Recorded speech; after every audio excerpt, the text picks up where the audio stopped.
এই শোন, তুই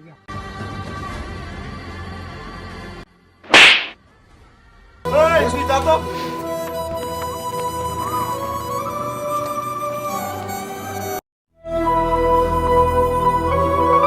এভাবে আর কতদিন চলবে? যে কাজটা করি তাতে তো সংসারটাও ঠিকঠাক চলে না, তাতে আবার মায়ের শরীরও ভালো না। সামনে আবার আমার এক্সাম চলে আসছে। না, এত ভাবলে চলবে না। যাই, আগে কাজে যাই, তারপর দেখি। মা, আমি কাজে গেলাম।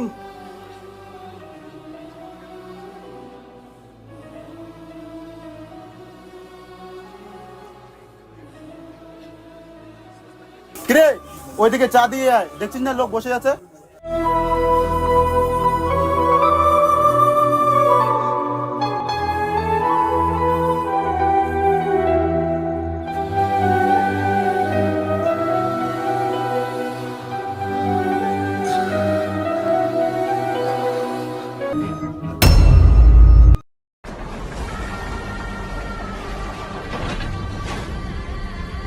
ও নো, পুরো শার্টটাই খারাপ হয়ে গেল।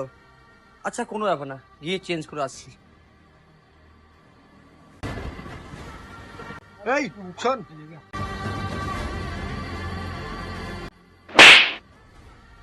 দেখে শুনে কাজ করতে পারিস না?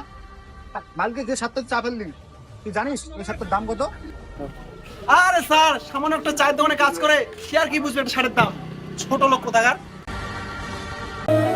আমার ভুল হয়ে গেছে স্যার, এরকম ভুল আর কখনো হবে না। এই কাজের সময় তোর মন কোথায় থাকে রে? তোকে তো আগেই বলা হয়েছে কাজের সময় ভালো করে কাজ করবি। এমন একটা লোককে আপনি কাজে রাখেন, তুই ছোট লোক কিন্তু একটা কাজেরও না। আমি যদি আপনার জায়গায় থাকতাম না, কবে মালটাকে ঘাট ধাক্কা দিয়ে বের করে দিতাম। ওই তুই এখান থেকে বার হতো।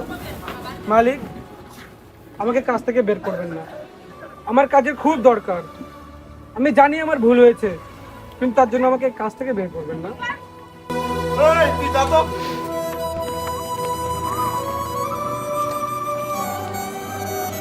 আপনি এটা কি করছেন? ছেলেটাকে এইভাবে ধাক্কা দিলেন কেন? আজকে এই ছেলেটার জন্য আপনার শার্টটি নষ্ট হয়ে গেছে, তাই একে আমি কাজ থেকে বের করে দিচ্ছি। এটা কোনো কথা? সামান্য একটা শার্টের জন্য আপনি ছেলেটাকে এভাবে কাছ থেকে বের করে দিচ্ছেন? হ্যাঁ, এটা ঠিক যে ও ভুল করেছে। ভুল তো সবাই করেছে, আপনিও করেছেন, আমিও করেছি। তাই বলে আপনি ছেলেটাকে কাছ থেকে বের করে দিচ্ছেন, এটা আপনি ঠিক করছেন না। আপনি আর যাই বলুন, আমি আর একে কাজে রাখতে পারবো না।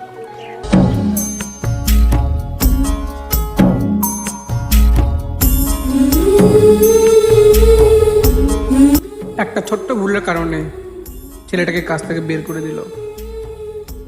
এখন যে কি করবে, কিভাবে বাঁচবে, সেটাও সে জানে না।